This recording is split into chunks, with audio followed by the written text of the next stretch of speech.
Hello guys, I am किरण सिंह और आज हम लोग एक नई सीरीज शुरू कर रहे हैं जिसका नाम है हौसलों की उड़ान। ये आज स्टोरी हम लोग जो आज एक स्टोरी के बारे में जानते हैं। ये स्टोरी है एक ऐसी लड़की की जिसको डांस बहुत ही पसंद था और वो 3 साल की उम्र से ही भारतीय शास्त्रीय नृत्य भी उसने सीखना शुरू कर दिया था।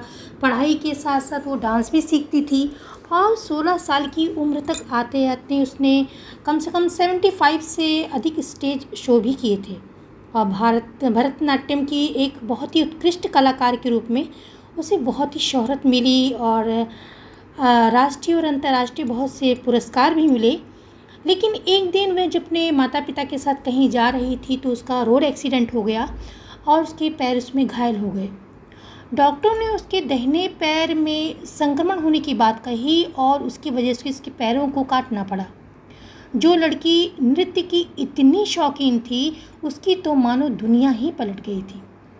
यदि यही हमारे जीवन का एक टर्निंग पॉइंट होता है दोस्तों, कि जब भी परिस्थितियां हमारे साथ होती हैं या घटती हैं तो हम या तो बहाना बना लेते हैं कि अब सब कुछ बर्बाद हो गया। वो भी सोच सकती थी बहाना बना सकती थी कि अब क्या करें, कुछ नहीं बचा, सब तरफ अंधेरा ही अंधेरा है, और ऐसा मानकर वो परिस्थितियों से हार मानकर बैठ सकती थी।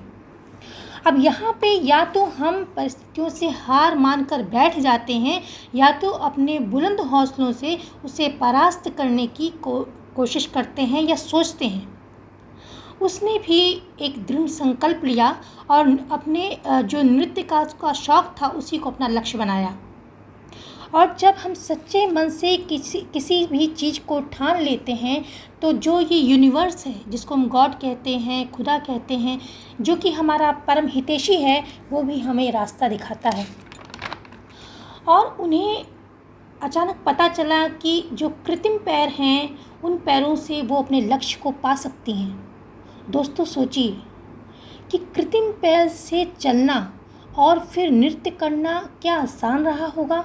नहीं, लेकिन 2 साल के अथक प्रयास और कठिन प्रयास से वो एक तरह से नृत्य में पूरी तरह से उत्कृष्ट हो गई और 1984 में उन्होंने मुंबई के कॉलेज में परफॉर्मेंस दिया।